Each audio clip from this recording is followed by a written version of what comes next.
Alright, ladies and gentlemen, I'm here on the channel. I'm here to talk about the number 12 Kentucky Wildcats beating number 8 Tennessee 78 to 73. What a win here on the road against a good Tennessee team. We didn't have our starting point guard. Basically, injured Carr only played like 2 minutes. I don't think he was ready come back, so we really basically won this game without our starting point guard and starting power forward. We had 5 guys in double figures. All the guys that started had double figures. Just one hell of an effort by this team. On the road after 2 straight losses, you know, people are like, oh, the honeymoon's over with Mark Pope, saying this team sucks. And then they followed up here with a big win on the road. And I say that after the Vanderbilt game, still not giving up on this team. I'm not going to say they suck. They just put together a whole team effort tonight with this win here in Knoxville, and that's another win. And they were double-digit underdogs tonight, went on the road and beat them.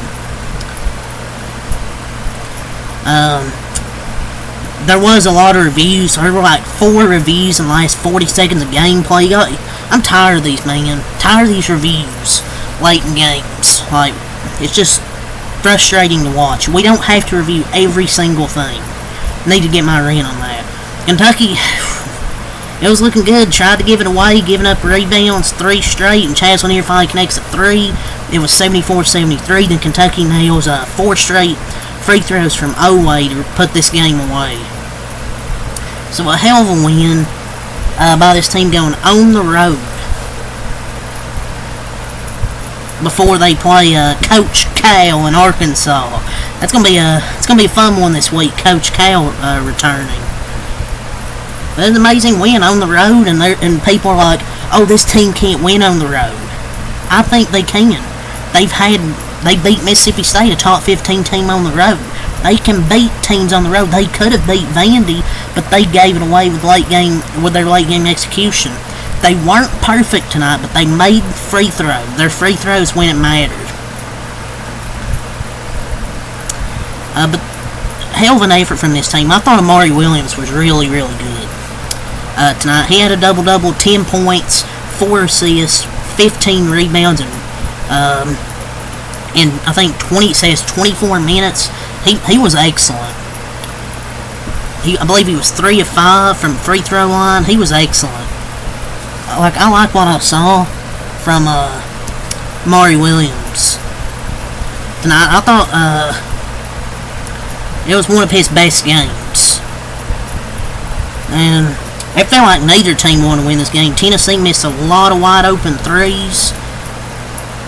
Zakai Ziegler really struggled. I don't know if the injury was affecting him, but he had a lot of wide open shots that I thought he could have made. But there were like 4 reviews in 50 seconds. I don't know what was worse, the reviews or Kentucky's inability to grab a defensive board. Because I thought they done a pretty good job besides the end of that first half and the end of game. I thought they done a really good job rebounding. But my God, the refs were brutal with these reviews. SEC refs are awful and completely took any rhythm out. Like, we need to start with these reviews. I know you want to get these calls correct, but we cannot have 4 reviews in 50 seconds of game time and 7 minutes of real time.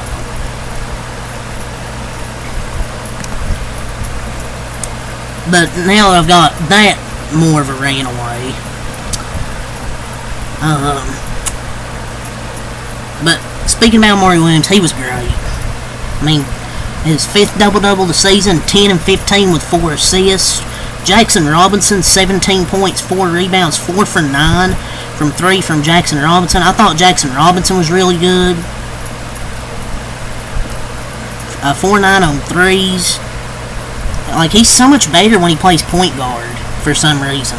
But when he keeps shooting, like some games he'll make a few shots and stop shooting. He just needs to keep shooting them. Because when he gets on fire, he's hard to stop. So hell of a game from Jackson Robinson. 4 3, 17 points. Kobe Brea, 18 points. Tonight he was 5 for 5 from the floor, 3 of 3 from 3. He had I think 1 steal and 1 block, 3 assists, 3 boards. He's been kind of cold lately. Like, he's kind of been streaky the last few games. But I thought out of his ACC games, I thought this was his best one so far. 18 points, 5 of 5 from the floor, 3 of 3 from 3, a block, a steal, 3 rebounds, 3 assists. I thought he done a really, really good job getting the start tonight. And that's another signature win, and this is a massive coaching, just great coaching from Mark Pope tonight. A lot of people were questioning him after the Vandy loss, which I didn't think was on him. It was the turnovers. And turnovers could have hurt him tonight. Late game execution, offensive rebounding, but this is a good win on the road for Coach Pope. Kobe Brill was good, 18 points. Oway, 14 points, 6 rebounds. He had a nasty dunk. He made 4 clutch free throws there to end the game. And another double-digit game. He's Mr. Consistency for us. Like, he's had double digits in every game this season. Mr. Consistency. Almanor, 12 points, 3 assists, 2 rebounds. He, I believe, was 4 of 6 or 4 of 7 from 3. That dude's a sniper from 3. Like, he doesn't get enough media attention, but he nails a lot of threes. And ever since he's started to play more, and he's playing more because of Andrew Carr not playing, he's stepped up. He's a good guy that can. He's a guy that can catch fire and make like 4 or 5 threes. But all the guys that starters now had double figures. Chandler, 1 assist, 2 rebounds. He's the role that he was really playing the role of the defensive hustler. He played really quality minutes tonight, but he had a bad turnover in the second, and with like 5 minutes to go. He probably shouldn't be in the game there at that point, and they took him out immediately. But besides that, I thought he played the good defensive hustler tonight. Andrew Carr only played 2 minutes. I think his back still bothering him. Trent had 5 points and 1 rebound, made a 3 to start it, made an 11-point game, and off a broken play, loose ball, picked it up and laid it in. He ended up with 5 points, played 9 minutes. Obviously playing some more, hopefully he'll play more minutes, because I know he's a baller. In 15 and 5 record now for Kentucky, a big win to get to 4 and 3 in conference play, and they shot the ball really well. The only bad thing was the turnovers, 13 turnovers, mostly in the first half. I think they had like 8. They kind of calmed down with that in the second half and made shots. They shot pretty good overall. I mean, 25 of 50, 50.0% from the floor, 12 of 24 from 3, 50.0%. And they beat Tennessee on the shooting percentage. Tennessee, yeah, they had 22 more shots, but I mean, both teams made the same amount of shots, 25 of 72, 34.7%. From 3, 11 for 45. Tennessee took 45 3-pointers. 24.4%. That's just kind of a concern with Tennessee, man. Like, just their 3-point shooting really isn't the best. 12 of 17 from the line, 70.6%. Kentucky 16 of 24, 66.7%. Wow, we actually shot more free throws than a team. Tennessee 41 total rebounds. Kentucky had 38. Kentucky out-rebounded them 30 to 23 on the defensive glass. Tennessee 18 to 8 on the offensive glass. That was mostly from the end of the first half and the last minute of the second half. But Kentucky, I thought, done a good job on the defensive glass besides those 2 portions. Both teams had 14 total assists. Tennessee had 8 steals, 4 blocks. Kentucky 3 blocks, 3 steals, 13 turnovers, 18 to 17 on the fouls. As Tennessee will drop to 17 and 4. Their leading scorer tonight was Igor Milicic. Not really known as a scorer, but had 19 points, 4 assists, 9 rebounds for Igor Milicic. Made a few threes. He made, I think, a season high of 3 or 4 3-pointers. But they ended up coming up short because they had a lot of open threes that just didn't fall. I mean, there's not really much more to say, but I thought this was Kentucky's best defensive effort they've shown this year. I thought this was their best defensive effort of the season. Ziegler, 13 points, 6 assists, 4 rebounds. He really struggled. I thought 1 of 10 from 3. I don't know why you're letting him jack up threes, because he's shooting less than 30% from deep this year. Like, I don't think he should be shooting that bad, because he's getting a lot of open threes. But 1 of 11, or 1 of 10, 1 of 11. You mean it's like, you gotta make some of those. Para, 4 points, 7 rebounds. Chaz Lanier, 15 points. I thought they done a good job on Chaz Lanier. I don't know what he shot tonight, but I don't think it was good. I thought Kentucky done a good job. Dobar, 7 points, 4 rebounds. Gainey, 6 points, 4 rebounds. Mayshak, 6 points, 3 rebounds. Phillips, 3 points. And Boswell with 4 rebounds. So, there's been some disappointing losses this season.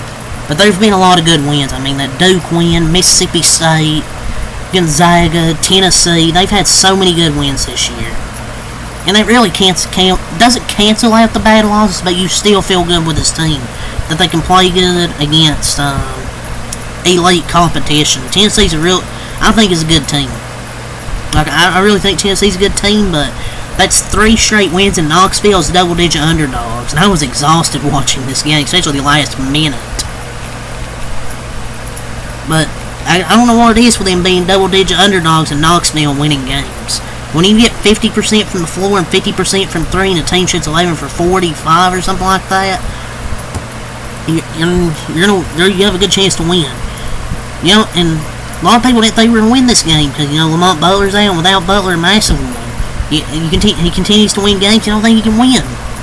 I mean, I thought they needed to steal one on the road against a good opponent. And they won 2. Mississippi State and Tennessee. And I remember the fan comments after the Vandy loss. Some of the fans need to chill out. Like it's a long season in America's toughest conference, and there is no close second. I wouldn't say there's a close. I think Auburn's by far the best team. Other than that, I wouldn't say there's a close. It's a really good conference overall. This team would be running the tables in the ACC 7 years ago, 6-7 years ago. The ACC's got better since then. Like, I know it's a small numbers, and most fans are reasonable, but it's embarrassing to see sometimes. Like, there is no bad losses in the ACC unless it's Arkansas or South Carolina. You're not gonna win every SEC game like you were years ago. The SEC's better since then. That's a huge win on the road. And a big shout to Amari, 15 rebounds in one of his best games of the year. And that was on his birthday. He even put his hands up a few times. He is frustrating to watch. He's frustrating. He does things well, some things badly, but I thought tonight was his best game. I feel like he has the ability and potential to fix these things. But this was by far his best game of the year. He was a plus 20 tonight. And on his birthday, too. So he still had to figure out how to stop getting up off the boards, but pretty good game. I mean, he had 15 boards. And he was our point guard in the second half, really. And he was great. Has there been disappointing losses? Yes. But in the first season, we beat Duke, Gonzaga, Louisville, Florida, and Tennessee. I just don't know how you can't love that. It's way better than I expected. And this is a team he built in like 2 months. Sometimes the team's confusing, but they showed they can compete. Now they just need to hold serve in their next game against the Arkansas Razorbacks. Coach Cal's returning on Saturday at 9 o'clock. I was really going to say over his Tennessee game. Guess wrap it up. Go over the scoring, 33-30 in the first half. Kentucky started off really hot, then kind of started turning the ball over. Bad stretch in the first half, getting up offensive boards. They played well in the second half, outscored Tennessee 48-40. So how about them Cats winning on the road? So that's all I got. I'd say it's probably maybe our most impressive win. Either Duke or this game I think is our most impressive. And our defense was really good. So that's all to say. Next game against Arkansas. So we'll see what happens there. Coach Cal's return. Hopefully they win that game. They need to win that game. So that's all to say here. Peace. Go Cats.